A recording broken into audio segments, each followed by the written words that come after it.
reka nongere mbasuhuze ndanabipfuriza ibihe byiza cyane abanywanyi bacu abanywanyi b'ibiganiro byacu muherereye hose hirya no hino ku isi twongeye kubaha ikaze mu biganiro byacu hano kuri Ndobonesha kure yacu nayo yanyu ya Burundi News TV imbonesha kure imwe rudende ibandanya kubashikiriza amakuru n'ibiganiro bigezweho bibeka ravugwa hirya no hino mu isi cyane cyane twibanda ku makuru aravugwa mu gihugu cacu c'u Burundi ndetse ngaha mu karere k'ibiyaga bigari twibanda nyine ku makuru agendanye n'umutekano politique diplomasi ndetse n'ibindi bigiye bitandukanye. Ndabahaye ikaze mwese rero abatwumviriza muherereye mu bice bigiye bitandukanye, reka mbabwire ngo nyamuneka niba utarakora sabone kuri YouTube channel yacu byondaho kugira ngo ubashe kuzajya urabana natwe gatanu kuri gatanu.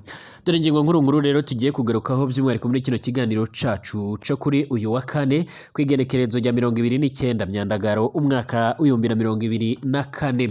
Inkuru y'incamugongo ikomeje kugenda yumvikana nga mu gihugu cacu c'u Burundi, akaba ari inkuru by'umwihariko yakomeje kugenda iracara cyane ndetse iranyuranyura naho ku mbuga ngurukana bumenyi ahari amakuru adafise ivumbi agaragaza nyine agaragaza neza ko yaturutse ku banyamuyinga cyangwa se ari inkuru y'akababaro ku bantu baturiye Muyinga, hakaba hazindutse hatogwa ikiziga c'umusore yiyahuye kubera umukobwa. Ni mu gihe muri kino gihugu c'u Burundi rero haherutse kugenda haravugwa amakuru akomeye cyane y'umwe mu basore yaje kugenda arapfa ubwo yari ariko akora amabanga y'abakuze akaza gupfira mu maguru y'umukobwa witwa Grace. Izo nkuru mwakomeje kugenda murazumva, ni ibintu byaje birababaza abantu benshi cyane. Ibi rero bikomeje kugenda birafata intera nga muri iki gihugu c'u Burundi, aho bakomeje kugenda barasaba nyiricubahiro Evariste Ndayishimiye by'umwihariko kuba yongera ico abikoraho cyane. Turagenda tubigaruka mu buryo burambuye, sinabura kukubwira yuko kandi nga muri kino gihugu cacu c'u Burundi hakomeje kugenda haravugwa amakuru akomeye cyane, aho by'umwihariko abajejwe umutekano bakomeje kugenda bagerageza mu gushakisha ndetse no kugerageza gufata bamwe mu bantu bakeka ko baba baragize uruhare mu inyuruzwa ndetse nibura ya Generali ari Guillaume Bunyoni nk'uko bikomeje kugenda bigaragara. Amakuru kandi akomeza kugenda adushikira aturuka mu ntara ya Bururi muri komine Esonga, imyidogo y'abanyagihugu baraye hari imyidogo myinshi y'abanyagihugu baraye bateramaguriwe imirima y'ibitoke nk'uko bikomeje kugenda bigaragara. Abanyagihugu bo ku mutumba Musenyi bari mu kababaro kenshi cyane kadasanzwe, mu nyuma yaho rero imirima yabo itemaguriwe, akaba yaratemaguye rero kwigenekerezo rya 27 Myandagaro umwaka wa 2024 n'ishyirahamwe rero ko ryubaka urugomero rwa Jinji Murembwe mu gutegura inzira y'ahazoca rero umunyankuba uzova kuri urwo rugomero, ariko abanyagihugu ntago bariko barabyumva kimwe na leta nk'uko bikomeje kugenda bigaragara. Turagaruka by'umwihariko kandi ku gice cya mbere kigaragaza ibarura rigiye gutangura gukorwa nga muri kino gihugu cacu c'u Burundi, aho ari ibarura rikomeye cyane by'umwihariko ririko rirategurwa. Abamwe mu banyagihugu bakaba bakomeje kugenda bagaragaza neza ko ari ubunyanga n'ubusuma bwa leta muri rusansuma, akaba ari intambara hagati ya leta ndetse n'abayifasha. Lensi Beriyuzi ni ukuri rero ni kuki abateguye gukora rusansuma batararonga amahera, mbega ibindi biki bizokononera. Ndetse abanyagihugu bakomeza kugenda baravuga yuko iri barura rigiye gutangurwa gukora ngo muri kino gihugu c'u Burundi ari barura rishaka kumenya neza umubare ndetse n'abanyagihugu amoko yabo mu rwego kugira ngo babashe kuba babona uburyo babacamo amacakubiri nk'uko bikomeje kugenda bigaragara. Turagaruka kandi ku byaje kugenda biratangazwa na nyiricubahiro Evariste Ndayishimiye ubwo yaramaze gutanguza ku mugaragaro gushira ibuye fatizo aho zubakwa by'umwihariko ikibuga c'indege mu kukivugura ndetse no kucyagura cyitiriwe Melchior Ndadaye. Turagaruka ku bikomeje kugenda biravugwa muri Kongo, hakomeje kugenda haravugwa ibintu byinshi cyane bigiye bitandukanye. Turagaruka ku mugambi ukomeye cyane wa bamwe mu bayobozi nga muri kino gihugu ca Repubulika Iharanira Intwaro Rusange ya Kongo, ariko kandi by'umwihariko muraza no kunyemera tugaruke ku ruhare rw'abanyagihugu ndetse na bamwe mu bayobozi nga muri kino gihugu cacu c'u Burundi.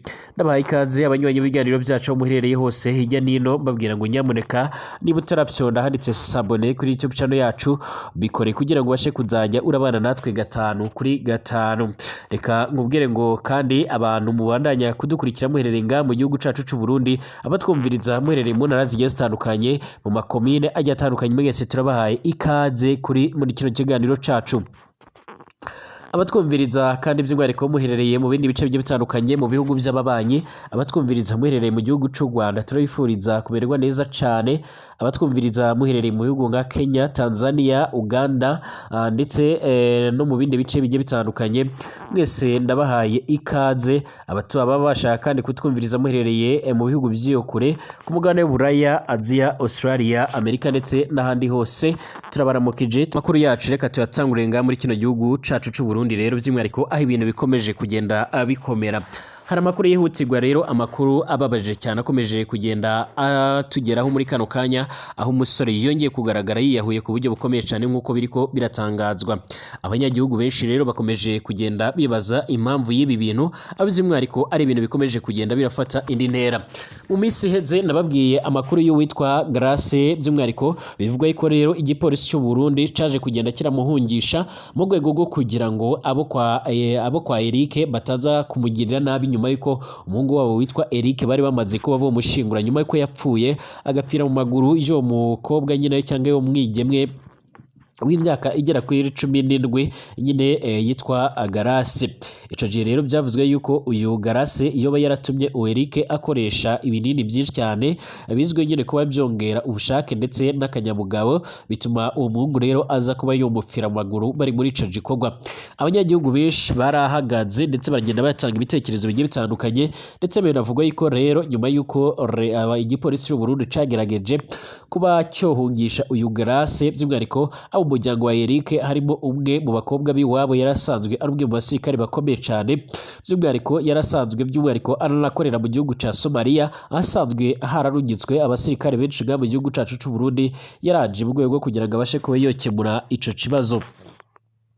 Ubu tuvugana rero ni inkuru y'akababaro cyane, ni inkuru y'icamugongo ku banyamuyinga benshi cyane. Hazindutse rero haratorwa iciziga c'umusore yiyahuye kubera umukobwa. Biravugwa yuko rero uyu musore icatumye yiyahura ngo nuko yafashe uduhera twiwe twose yari afise rero, by'umwihariko aduha uyu mukobwa bakundanaga kugira ngo abashe kuba yojya kurondera ubuzima mu bihugu by'amahanga, ngo yagira ngo nyine abashe kuba yotugiramo itike imushikana mu bihugu by'Abarabu muri Oman, ngo yaje kurondera ngo ajye kuba yoronderayo ubuzima. Amaze gushikayo rero umukobwa yabwiye umuhungu yuko batakikwiranye, ngo batakiri ku rwego rumwe. Umusore amaze kubyumva rero ngo byamwanse mu nda, by'umwihariko ahitamo kwiyahura. Ibyo babisanze rero ku rupapuro yasize yanditse. Uwo musore yitwa Adjeri Kayi, niyo rero mazina yiwe bamutanzira nk'uko bikomeje kugenda bigaragara, ariko numva atabasore bakiba rero, kuko atamuntu akomeye neza yo kwiyahura kubera yanswe n'umukobwa, naho yoba yaramaze kumuha ibintu byinshi cyane. Ibi nibyo rero bitekerezo by'abantu benshi bakomeje kugenda bagerageza kugenda baratanga nk'uko bikomeje kugenda bigaragara, ariko kandi nk'uko amakuru akomeza kugenda aradusumira, abanyagihugu benshi bakomeje kugenda bavuga yuko rero izi ngizi ari zimwe mu nkuru zikomeje kugenda zirabaca umugongo, ari zimwe mu nkuru kandi zikomeje kugenda by'umwihariko zirahindura ibintu ngaha muri kino gihugu cy'u Burundi. Kandi muri kino gihugu cy'u Burundi abanyagihugu bongeye kugenda baracika ururondogoro, mu nyuma yuko rero hari bamwe mu Barundi bashika kuri 2 bari batuye muri Leta Zunze Ubumwe za Amerika. Umwe yitwa Shania Ndikumana bakunze kwita Cici, ndetse n'uwitwa Lydia Nyamwero, bakaba bahisemo gukorana ubukwe ari abantu nyine bose ari abagore. Ibi ngibi ntabwo bisanzwe birakorana mu gihugu cy'u Burundi, ndetse binavuga yuko rero by'umwihariko binyuze muri ambasade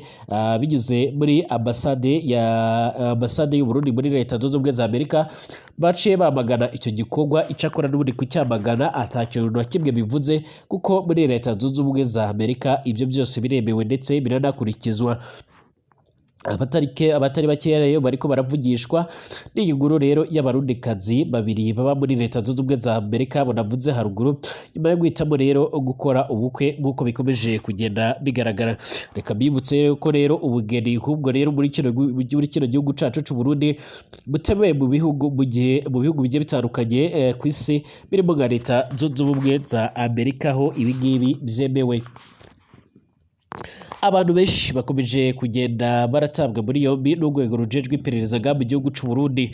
Ni nyuma y'uko ku munsi w'ejo rero hatanguye kugenda harumvikana amakuru menshi cyane agiye atandukanye, amakuru yakomejaga kugenda by'umwihariko aravugwa nyuma y'uko amakuru akomeza kugenda aradusumira avuga yuko rero bamwe mu bayobozi ndetse n'abandi bagiye batandukanye bari basanzwe barongoye gereza nkuru ya Gitega bariko bararyozwa babazwa aho witwa General Aigweme Bunyoni yaba aherereye. Amakuru yakomeje kugenda aradushikira, akomeje kugenda yemeza neza ko na isaha uyu mugabo atari yoboneka, aho hari bamwe mu batanze amakuru ariko kandi amakuru atari yakonfirmwa neza yuko uyu mugabo yoba yarurijwe indege. Abandi bakaba bakomeje kugenda bashimangira yuko rero yoba yarasubiye kwivuza. Mbese biracyari urujijo kuko rero by'umwihariko ivyo bintu byaba ari ukuri canga se byaba ari ibinyoma. Icyakora imigambwe igiye itandukanye ikomeje kugenda ishimangira ndetse inagaragaza neza yuko ari ikibazo gikomeye cyane kuba ngaha muri kino gihugu c'u Burundi hakomeje kugenda haragaragara akamaramaza. Ni mu gihe kandi mu rwego rujejwe iperereza hakomeje kugenda by'umwihariko harakorwa iperereza ku kintu icyo ari cyo cyose ndetse n'umuntu uwo ari we wese bivugwa yuko rero yoba afise aho ahuriye by'umwihariko n'ibikorwa bigiye bitandukanye ndetse naho yaba ahuriye n'izi dosiye za General Aigweme Bunyoni kuko bikomeje kugenda bigaragara. Reka ngaruke by'umwihariko ku makuru akomeye cyane akomeje kugenda agaragara ku biriko birategurwa n'ibarura rusange cyangwa se amanyanga n'ubusuma muri rusansuma iteganyijwe ngaha muri kino gihugu cy'u Burundi nk'uko bikomeje kugenda bigaragara. Ibi ni bimwe rero mu byo nabateguriye kuri runo rubuga by'umwihariko. Reka by'umwihariko dubatse kuba nababwira amatohoza twabashije kuba twokora ku manyanga leta yateguye by'umwihariko ibyatumye amahera ataboneka ndetse n'ibizononekara muri rusansuma iteguwe. Mu gice cya mbere by'umwihariko turarabira hamwe rero ubusuma bw'amahera bwateguwe n'abategetsi ba leta. Igice cya kabiri ndaza kugenda ndababwira mu kindi kiganiro gikurikira hamwe rero ibishobora kononekara. Ndabanza bamenyeshe ko rero abateguwe gukora rusansuma barangwa n'imyidogo kuko rero atana 10 barigera baronga baba abakoze formation cyangwa se ababahaye inyigisho les informati nk'uko rero twaheruka kubibashikiriza bose inzara iri mu kubica kuko nta mahera ibihumbi 10 babiri bemerewe buri munsi atayo bigeze bahabwa. Byose byatewe n'ubusuma rero bw'amahera abategetsi bateguye gukora ibyatumye haduka icyo twakwita rero intambara hagati ya leta n'abayifasha kuko rero amashiramwe mvamakungu ONG ayifasha yifunza ko rero amahera ahabwa abariko muri icyo gikorwa atahandi aciye. Leta nayo rero igasaba yuko ayo mahera aca kuri konte yayo kugira ngo abone gushika ku bateguwe gukora icyo gikorwa kugira ngo bikunde leta rero iyo none ayo mahera nk'uko bikomeza kugenda biragaragara. Reka by'umwihariko mbanze bamenyeshe yuko icyo gikorwa cya rusansuma gifashwe mu mugongo n'amashyirahamwe mpuzamakungu Lensi Iberinezi nka Paudi, USAID, IFA, FAO, FID ndetse n'ayandi mashyirahamwe menshi agiye atandukanye arimo nka UNICEF ndetse n'izindi. Mu ncamake rusansuma izokorwa imisi ishika kuri 24 nk'uko bikomeje kugenda bigaragara. Izokorwa n'abashika rero ku bihumbi 18 nk'uko bikomeje kugenda biratangazwa. Abo benshi rero bagizwe n'urwaruka rutanzira akazi k'ubushomeri nk'uko bikomeje kugenda bigaragara. Mu masezerano leta yahaye rero abo bazokora ico gikorwa handitse ko bazohembwa amahera ibihumbi 730 buri munsi by'umwihariko nk'uko bikomeje kugenda bitangazwa. Bisigura yuko by'umwihariko kuri umwe wese azoba ariko arahembwa ibihumbi 300 n'amafaranga 541 buri munsi yiyemera y'u Burundi nk'uko bikomeje kugenda bitangazwa. None mu mategeko abategerezwa guhabwa rero amahera angahe? Nk'uko bisanzwe bigaragara mu itegeko rishasha ryo kuwa 24 z'ukwezi kwa kabiri umwaka 2024 by'umwihariko ryatewe ko umukono n'umushikiranganji wa mbere Ndirakobuca. Handitse ko rero ayo mashirahamwe mvamakungu ategerezwa guhemba umurundi azoba ari mu gikorwa rusama by'umwihariko amahera angana n'ibihumbi 12,600 ku munsi umwe. Gusa ayo mahera arimwo ayo gufungura n'uburaro nk'uko bikomeje kugenda biratangazwa muri kino gihe. Rero amakuru twabashije kuba twabona nuko amashirahamwe mvamakungu ashaka kwihembera abo barundi bateguwe muri icyo gikorwa ca rusansuma, akaba amahera rero mu ntoki adaciye ku wundi muntu, ariko abategetsi ba leta nabo rero bakaba baranse bategeka yuko rero ayo mahera abanza guca ku minwe ya leta ibone kuhemba abo banyagihugu nk'uko bikomeje kugenda bigaragara. Ibi ngibi biriko birateza umwijyane ndetse by'umwihariko no kutumvikana hagati y'abanyagihugu ndetse na leta, ndetse n'abagerageje kuba boshyirwa imbere muri ivyo bikorwa. Ndetse gushika none amakuru akomeza kugenda aradusumira, aragaragaza ndetse akanereka uburyo by'umwihariko leta y'u Burundi yaba iriko kugerageza gukora ino rusansuma mu rwego rwo kugira ngo habashe kubaho barungwa bamwe mu banyagihugu b'ubwoko bw'abatutsi, abatwa ndetse by'umwihariko n'abahutu. Mu gihe leta yagira icyubahiro Evariste Ndayishimiye rero ikomeje kugenda irarangwa n'ibikorwa bigiye bitandukanye, cyane cyane ibikorwa by'ivangura, aho ibikorwa byo ku moko aribyo bikomeje kugenda byimirizwa imbere.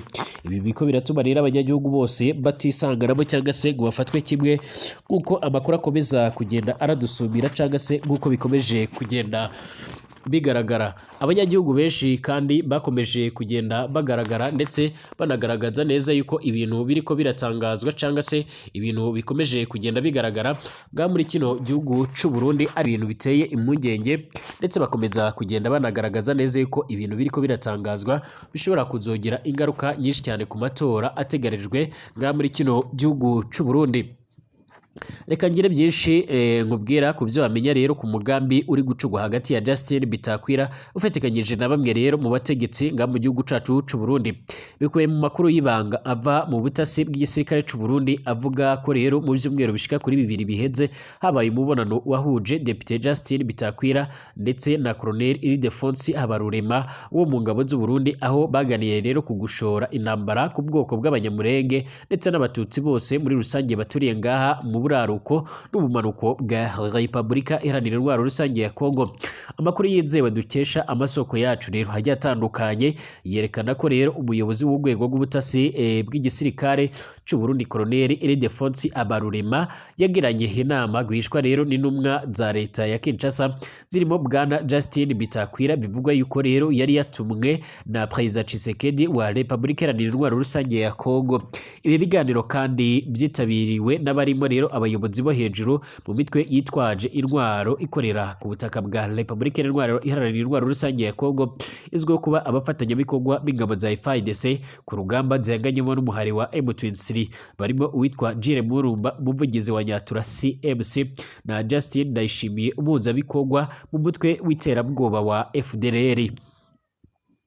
Nk'uko kandi aya makuru akomeza kugenda arabivuga, nuko ibi biganiro byibanze ku nzira yakoreshwa kugira ngo wazarendo bo muri RDC n'imbonerakure zo mu Burundi bakangurire abaturage b'ibihugu byombi rero ku ntambara irimo irategurwa n'ubutegetsi bwa President Tshisekedi na mugenzi we w'u Burundi Evariste Ndayishimiye, izahuza Bantu ndetse na Rikotwe, hagamijwe rero gushaka abayoboke ndetse no guteza imbere ingengabitekerezo by'umwihariko y'ubutegetsi bw'abahutu, ubutegetsi bwa Kinshasa ndetse na Gitega. Ibi biganiro kandi bikaba byarayobowe na Colonel Ildefonsi Habarurema ndetse n'abandi bayobozi bakuru bo mu ngabo z'u Burundi, mu gihe rero Justin Bitakwira usanzwe hari umudepite wo ku rwego rw'igihugu muri RDC yari ayoboye intumwa ziva muri iki gihugu ca Repubulika Iharanira Intwaro Rusange ya Kongo. Uyu mugabo rero Justin Bitakwira azwiho gukoresha imvugo zibiba amacakubiri, aho akunze kwita abatutsi bo muri RDC ubwoko bubi cyane, ubundi akavuga yuko rero ari ubwoko bw'inzoka. Ibi ngibi yagiye abivuga kenshi cyane mu biganiro bigiye bitandukanye yagiye akorera Uvira, Baraka ndetse n'ahandi hagiye hatandukanye. Colonel Ildefonsi Habarurema rero nawe ni umuyobozi ukuriye urwego rw'ubutasi mu gisirikare cy'u Burundi, nawe rero akaba azwiho rero kwanga cyane abatutsi bo muri iki gihugu cy'u Burundi. Ni mu gihe kandi gushika none amakuru akomeza kugenda aradusumira yerekana ndetse akanagaragaza neza yuko ngaha mu gihugu cy'u Burundi hatanguye ibarura rikomeye cyane, ibarura rishobora kuzatuma abo mu bwoko bw'abatutsi bisanga ahantu habi cyane. Ni mu gihe kandi iyi rusansuma iriko iravugwa ko igiye kuzakorwa ngaha muri kino gihugu cy'u Burundi ari imwe muri rusansuma zikomeje kugenda zirateza akaduruvayo ndetse n'umwijyane ku rwego rutigeze rurabaho. Hakomeje kugenda haragaragara ndetse hanerekwana amakuru akomeye cyane yerekana neza yuko ngaha mu gihugu cy'u Burundi hariho harakorwa n'amagenzura kuri bamwe mu basirikare ndetse n'abapolisi no mu zindi nzego mu bwoko bw'abatutsi.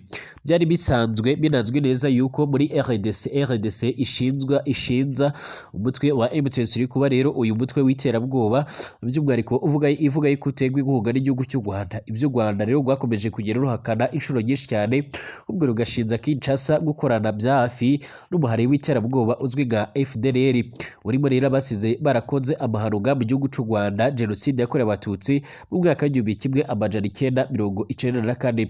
Uburundi bwo rero bugashinza Kigali gufasha umuhari wa Red Tabara ndetse no kubaha icumbi, ariko u Rwanda rurabihakana narwo rukongera rugashinza Gitega gukorana na FDLR. Ni mu gihe kandi amakuru akomeza kugenda tugeraho avuga neza yuko mu gihugu cy'u Burundi aba FDLR bari kuba baratanga imyitozo ikomeye cyane, imyimenyerezo ya gisirikare kugwaruka rusanzwe rubarizwa mu mugambwe uri ku butegetsi uzwi nka CNDD-FDD. Imyaka igiye kuba 3 rero Uburundi ari umufatanyabikorwa wa bugufi wa RDC. Hanini rero byagaragaye muri iyi migwano imaze igihe rero ihagarishije ingabo za RDC n'umuhari wa M23. Uburundi rero bukaba bufise ingabo muri Kivu y'Amajyaruguru ndetse n'iyo Majyepfo, hakaba hariho ingabo zagiye kwinjira muri icyo gice mu rwego kugira ngo zibashe kuba zobandanya guhangana n'umuhari wa Red Tabara usanzwe uragaba ibitero mu gihugu cy'u Burundi, ariko kandi hakaba hari n'izindi ziri muri Kivu y'Amajyaruguru zagiye mu guhangana ku buryo bukomeye cyane ndetse no gufatanya na coalition irimo izindi ngabo nyinshi cyane zigiye zitandukanye, harimo guhangana n'umuhari wa M23 ukomeje kugenda urafata ibice byinshi cyane bigiye bitandukanye. Bwana Tshisekedi na mugenzi wiwe uyoboye Gitega bakomeje kugenda barafatanya ndetse banagerageza kurebera hamwe rero uburyo nyine babasha kuba bosoza ibyo bibazo ndetse by'ibereko n'uyu mutwe wa M23. Ariko uyu mutwe ukomeje kugenda ubabera akasamutwe, kuko kushika none rero uyu muhari ukomeje kugenda urafata ibice byinshi cyane bigiye bitandukanye, ndetse hari n'abasoda benshi bo ku ruhande rwa leta ndetse n'abo mu Burundi babashije kuba bo kwigarura bakaba bari mu bigo byabo. Ndabashimiye bwese abanywanyi b'ibiganiro byacu hano kuri no bonesha kure yacu no yanyu ya Burundi News TV. Twongere gusubira mu masaha ari imbere.